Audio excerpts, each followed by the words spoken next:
जय माता दी, जय माँ कामाख्या, जय जय श्री राम, जय हनुमान। हम अक्सर स्तुतियां बोलते हैं। कुछ स्तुतियां कंठस्थ भी है परंतु उनका अर्थ नहीं मालूम। हमारे सनातन धर्म में आजकल अपने माता पिता अपने बच्चों को हिंदू धर्म के बारे में ज्यादा ज्ञान देते ही नहीं, बताते नहीं हैं कि कहीं बच्चा साधु न बन जाए, संत न बन जाए,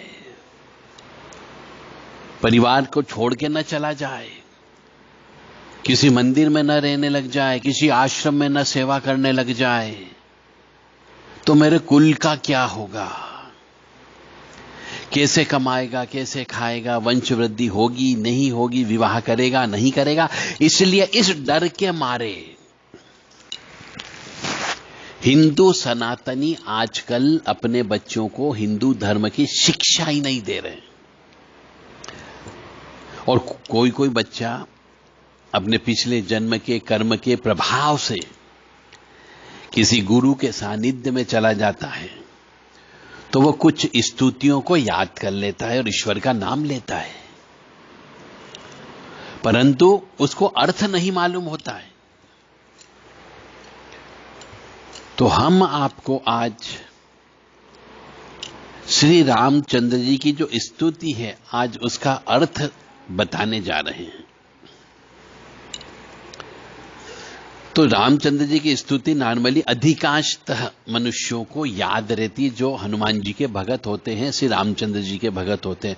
और बहुत से ऐसे हैं जो सिर्फ रामचंद्र जी के ही भगत हैं, जो हमेशा श्री राम जय राम जय जय राम, श्री राम जय राम जय जय राम करते रहते हैं।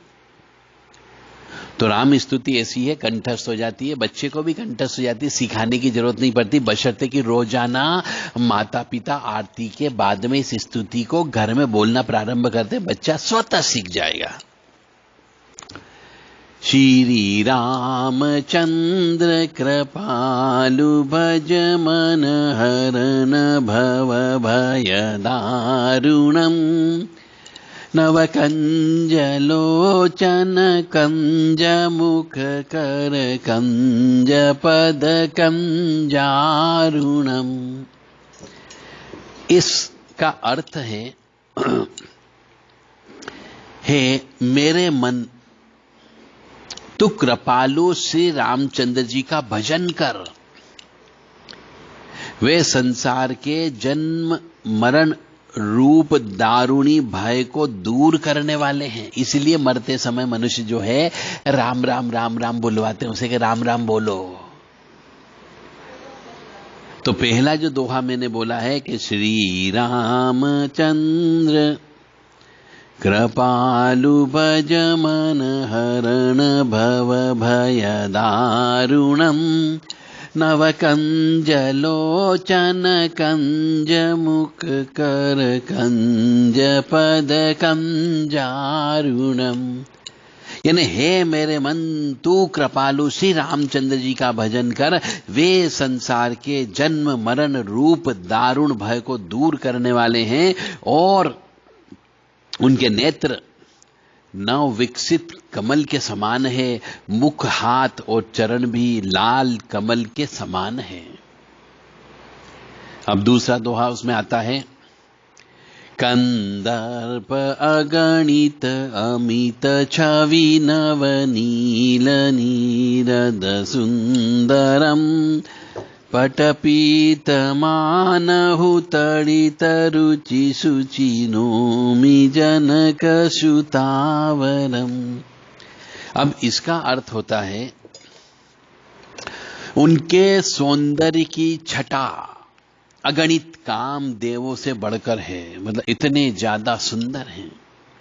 उनके शरीर का नवीन नील सजल मेघ के जैसा सुंदर वर्ण है।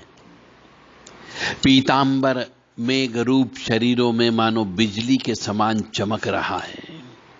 ऐसे पावन रूप जानकी पति श्री रामचंद्र जी को मैं नमस्कार करता हूं।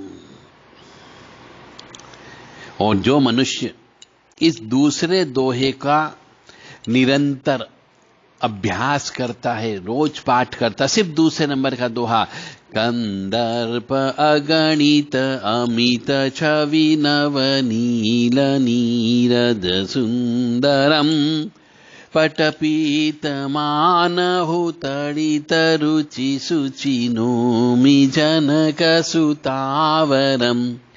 ये दूसरे नंबर का दोहा इस स्तुति का। इसका जो भी मनुष्य पाठ करता है उसे संतान सुख की प्राप्ति होती है। तो मनुष्य को इस दोहे को, जिनके संतान नहीं हो रही है, श्री रामचंद्र जी की भक्ति करे और इस दोहे का अखंड रामायण में प्रयोग करे तो निश्चित तौर से संतान सुख की प्राप्ति अवश्य होगी। अब दोहा नंबर 3 आता है, भजु दीन बंधु दीनेश दानव दैत्य वंच निकंदनम रघुनंद आनंद कंद कौशल चंद दशरथ नंदनम। अब इसका अर्थ यह कि भजु दीन बंधु दिनेश दानव, इसका अर्थ यह है कि हे मेरे मन, दीनों के बंधु, दीन बंधु यानी दीनों के बंधु, सूर्य के समान तेजस्वी, दिनेश यानी सूर्य, सूर्य के समान तेजस्वी, दानव और दैत्यों के वंश का समूल नाश करने वाले, दैत्य वंश निकंदनम यानी दैत्यों के वंश का समूल नाश करने वाले, आनंद कंद कौशल देश रूपी आकाश में निर्मल चंद्रमा के समान दशरथ नंदन श्री राम जी का भजन कर। रघुनंद आनंद कंद कौशल चंद दशरथ नंदनम यानी आनंद कंद कौशल चंद कौशल देश रूपी आकाश में निर्मल चंद्रमा के समान दशरथ नंदन श्री राम जी का भजन कर। अब हम आते चौथे नंबर के ऊपर, सीर मुकुट कुंडल तिलक चारु उदारु अंग विभूषणम आजान भुज शर चाप धर संग्राम चित खर दूषणम। इसका अर्थ है सिर मुकुट कुंडल तिलक चारु यानी जिनके मस्तक पर रत्न जड़ित मुकुट है, सिर मुकुट, कानों में कुंडल है, कुंडल भी है, तिलक चारु उदारु अंग विभूषणम यानी भाल पर सुंदर तिलक है और प्रत्येक अंग में सुंदर आभूषण सुशोभित हो रहे हैं। आजान भुज शर चाप धर यानी जिनकी भुजाएं घुटनों तक लंबी है। संग्राम चित खर दूषणम यानी जो धनुष बाण लिए हुए हैं, जिन्होंने संग्राम में खर दूषण को जीत लिया है।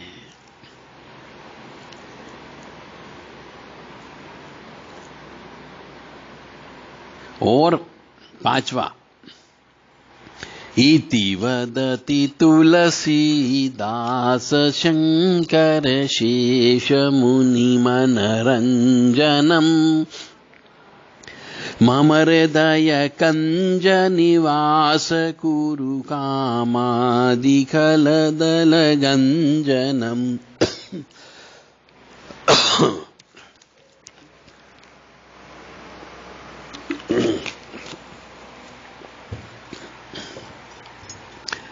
इसका अर्थ होता है जो शिव शंकर शेष मुनि मनरंजनम यानी जो शिव शेष और मुनियों के मन को प्रसन्न करने वाले हैं, मनरंजन यानी मन को प्रसन्न करने वाले हैं, और जो काम क्रोध लोभ आदि शत्रुओं का नाश करने वाले हैं। तुलसीदास जी प्रार्थना करते हैं कि वे श्री रघुनाथ जी मेरे हृदय कमल में सदा निवास करें। मनु जाहि राचेउ मिलहि सोबरु सहज सुंदर सावरो करुणा निधान सुजान सीलु सनेहु जानत रावरो। इसका भावार्थ ये होता है कि जिसमें तुम्हारा मन अनुरक्त हो गया है, मनु जाहि राचेउ मिलहि सोबरु, यानी जिसमें तुम्हारा मन अनुरक्त हो गया हो, वही स्वभाव से ही सुंदर सांवला वर तुमको मिलेगा। करुणा निधान यानी वह दया का खजाना है। सुजान सीलु सनेहु जानत रावरो, यानी कि सर्वज्ञ है। सुजानु यानी सर्वज्ञ, करुणा निधान यानी दया का खजाना।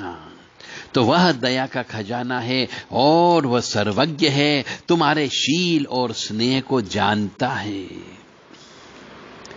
शील स्नेहु जानत रावरो, यानी तुम्हारे शील यानी आचार विचार व्यवहार और स्नेह को जानता है।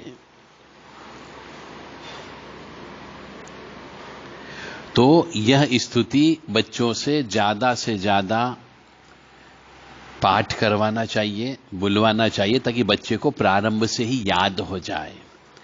जब मटका पक जाएगा तब आप इसको याद नहीं करा सकते, उसके लिए बहुत प्रयास करना पड़ेगा।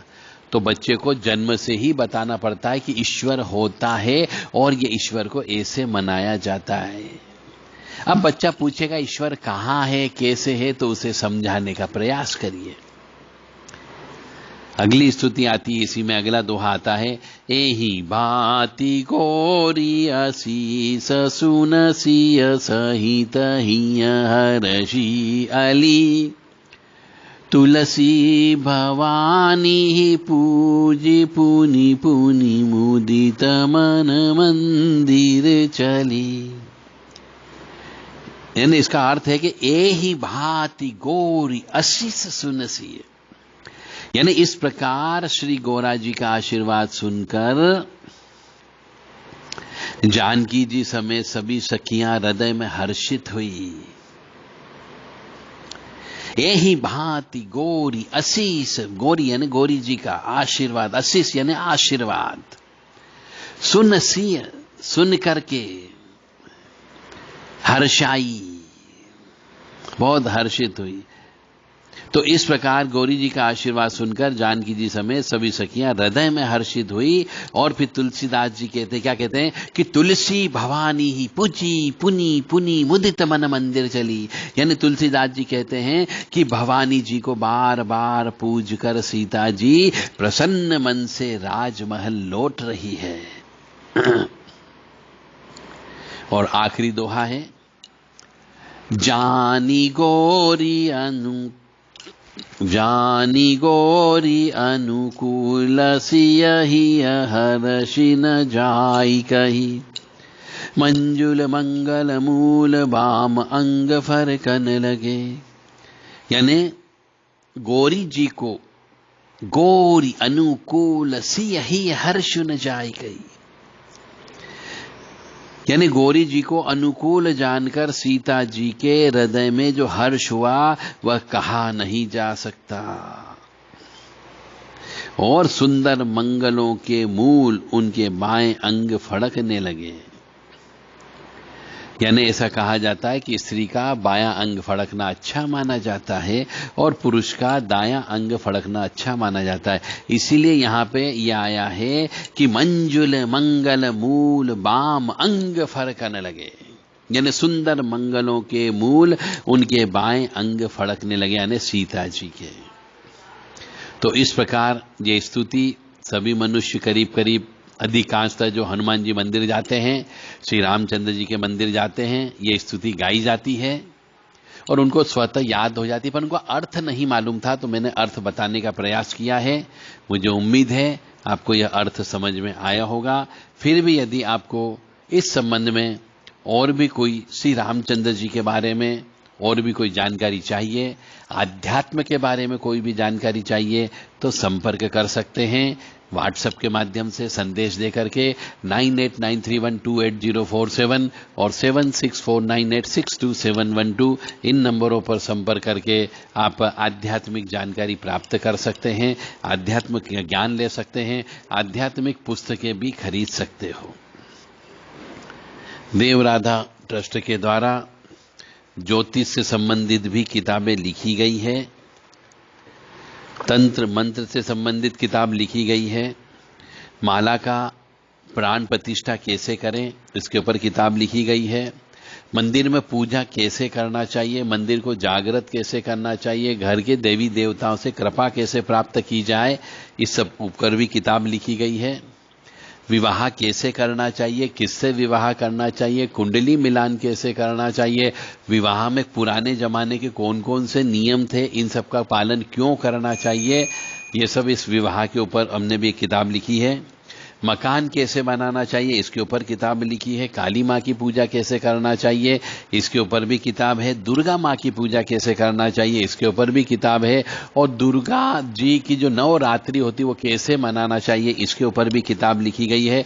जीवन में कष्टों से मुक्ति कैसे प्राप्त करें इसके ऊपर भी किताब है। नवग्रह शांति आप कैसे करें इसके ऊपर किताब है। शनि ग्रह की शांति करें इसके ऊपर अलग से स्पेशल किताब है। और काल सब दोष, पितृ दोष, नाग दोष, अमावस्या दोष, इनके ऊपर भी किताब लिखी गई है। लक्ष्मी की प्राप्ति के लिए निर्धन से धनवान नामक किताब लिखी गई है। साधना करना हो तो साधना सिद्धि नामक किताब है कि साधना कैसे करें, भैरव साधना कैसे करें, हनुमान साधना कैसे करें, इसके ऊपर भी किताब लिखी गई है।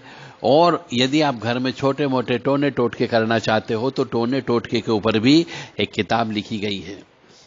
विधाता के कौन कौन से नियम है इसके ऊपर भी एक किताब लिखी गई है। और शिव जी के पूजन अर्चन कैसे करना चाहिए, कब करना चाहिए, शिव जी की कृपा कैसे प्राप्त करें इसके ऊपर भी एक किताब लिखी गई जिसका नाम है औगड़दानी महायोगी शिव रहस्य। तो देवराधा ट्रस्ट के द्वारा समय समय पर विभिन्न धार्मिक किताबों का प्रकाशन किया जा रहा है। जिस किसी भी धर्म प्रेमी बंधु को विशेष तौर से आध्यात्म से संबंधित, तंत्र मंत्र से संबंधित, वास्तु से संबंधित, ज्योतिष से संबंधित कोई प्रश्न हो वो प्रश्न आप पूछ सकते हैं। उम्मीद है कि हम आपके प्रश्न का उचित जवाब देकर के आपको संतुष्ट कर सकें। कामाख्ये वरदे देवी नीलपर्वतवासिनी त्वं देवी जगत माता योनि मुद्रे नमस्तुते। कामाख्ये काम संपन्ने कामेश्वरी हर प्रिय काम नाम देहि में नित्यम कामेश्वरी नमस्तुते। कामदे काम रूपस्ते सुभगे सुर सेविते करोमि दर्शन देव्यम सर कामार सिद्धयेत। ओम महेशानी महामाये चामुंडे मुंडमालिनी। ओम महेशानी महामाये चामुंडे मुंडमालिनी। आयु आरोग्य ऐश्वर्य देहि में देवी परमेश्वरी। ओम जयंती मंगला काली भद्रकाली कपालिनी। दुर्गा क्षमा शिवा धात्री स्वाहा सदा नमोस्तुते। ओम सर्वमंगल मांगल्ये शिवे सर्वासादिके शरण्ये त्र्यंबके गौरी नारायणी नमोस्तुते। दुर्गति नाशिनी दुर्गा जय जय, काल विनाशिनी काली जय जय, उमा रमा ब्रह्माणी जय जय, सीता राधा रुक्मणी जय जय। महालक्ष्मी नमस्तुभ्यम नमस्तुभ्यम सुरेश्वरी हरिप्रिय नमस्तुभ्यम नमस्तुभ्यम दयानिधि। काली काली महाकाली काली के पाप नाशिनी खड़ग हस्ते मुंड हस्ते काली काली नमस्तुते। नीरहार हार धनसार सुधाकरंभा कल्याणम दा कनक जंबक दाम्बूषाम उत्तुंग मिनिगु जुगंब मनोहरांगी वाणी नमामि मनसा वत्सा विभूतिये। ओम ऐं सरस्वत्ये नमः। ओम ह्रीं दुर्गाय नमः। या जल जल प्रज्वल अग्नि रूपाय ओम होम ह्रीं श्रीं ज्वाला देवी नमो नमः। ओम त्र्यंबकं यजामहे सुगंधिं पुष्टिवर्धनम् उर्वारुक्मी बंधनान् मृत्योर्मुक्षीमामृतात्।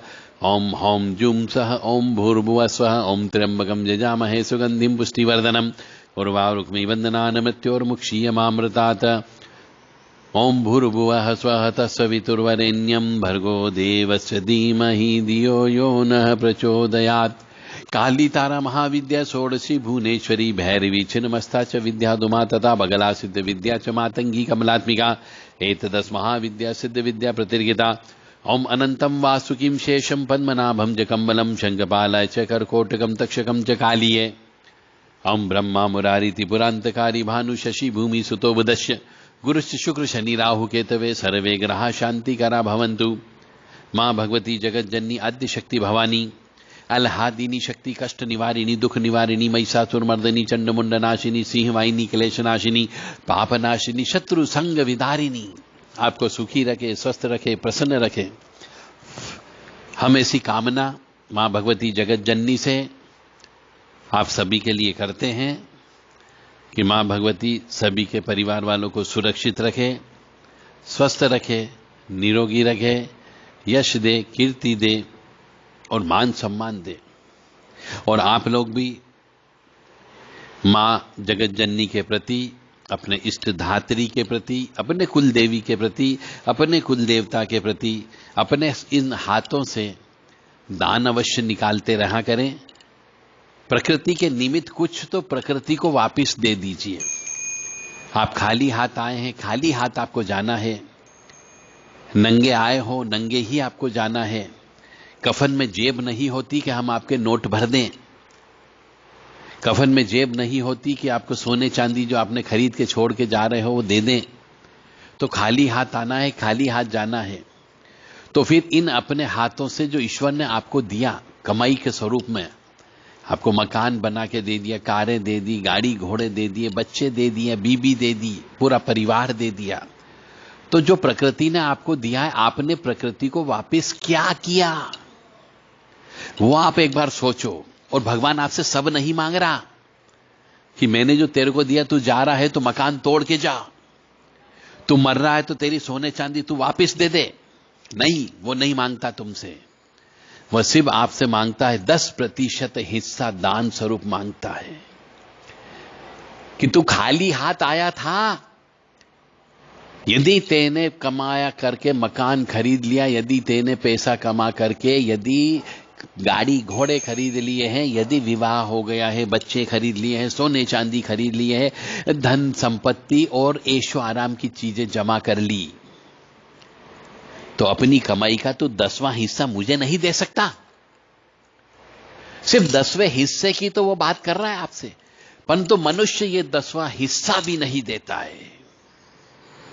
इसीलिए तकलीफ में है वो, इसीलिए कष्ट में है, इसीलिए ऋणी हो जाता है, इसीलिए परिवार टूट जाता है, इसलिए बीबी छोड़ करके चली जाती है, इसीलिए पति छोड़ देता है, इसीलिए बच्चे पैदा नहीं होते हैं। और कई बार बच्चा जिंदा होकर के मर जाता है, और कई बार बच्चा जवानी में मौत हो जाती है, कई बार बच्चे आत्महत्या कर लेते हैं, और कई बार आपका फैक्ट्री में आग लग जाती है, घर में आग लग जाती है, एक्सीडेंट के अंदर पूरा परिवार समाप्त हो जाता है। यह उसी का क्रोध होता है कि वो आपसे सिर्फ 10% मांगता है। दे के तो देखो ईश्वर के नाम पर, अरे भोजन बांट करके तो देखो ईश्वर के नाम पर, सिर्फ 10% तो मांग रहा है। परंतु आप इतने ज्यादा लोभी हो गए हो, लालची हो गए हो कि मेरी पत्नी का क्या होगा, पत्नी कहती मेरे पति का क्या होगा, मेरे बच्चे भूखे मरेंगे क्या, मेरे बच्चों को इतनी फीस जमा करना है,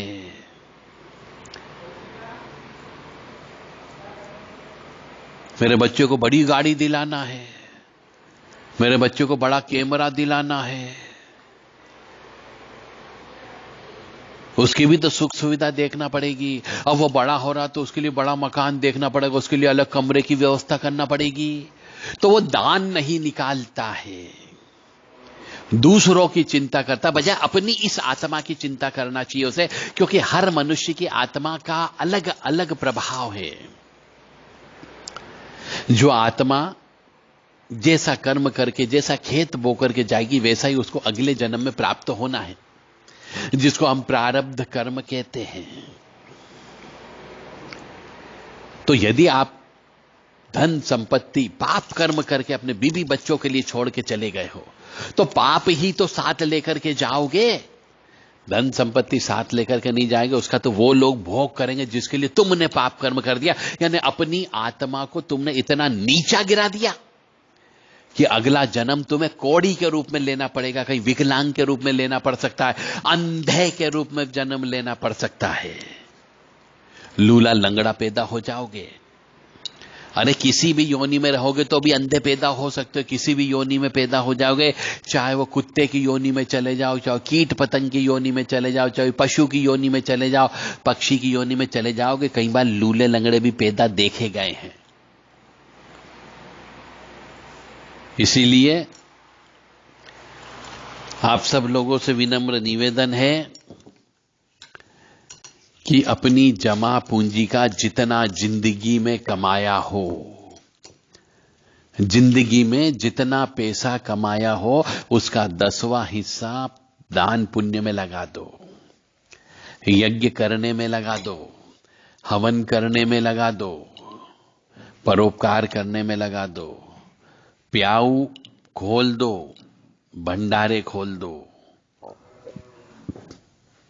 भिखारी लोग ठंड के अंदर ठिठुरते हैं, उनको कंबल ओढ़ा दो रात को जाके। गर्मी के दिन में ठंडे पानी की व्यवस्था कर दो, मटके लगा दो। इसको कहते हैं परोपकार। किसी के यहां गाय जननी, गाय का ये बछड़ा पैदा हुआ, अपन उसके बाद भोजन कराने का उसके पास में साधन नहीं है, क्योंकि उसकी इतनी कमाई नहीं है, उसकी इच्छा नहीं है, अब ये कह लीजिए, तो आप उसकी मदद कर सकते हो। इसको परोपकार कहते हैं। देवी देवता की विशेष पूजा कराओ, नवग्रह की विशेष पूजा कराओ, जिससे आपको शांति भी मिलेगी और आत्मा की उन्नति भी होगी। काय को आत्मा को गिराते हो नीचा ईश्वर की नजरों में? जो दे रहा है उसमें उसका कुछ प्रतिशत तो उसे पार्टनर बना लो, ताकि जिंदगी आराम से गुजर जाएगी। क्योंकि ऐसा कहा जाता, दान देने से पाप कटते हैं। तो थोड़ा थोड़ा पाप काट लो, परंतु काटो तो सही। इसलिए दान देना प्रारंभ करो। जय माता दी, जय मां कामाख्या।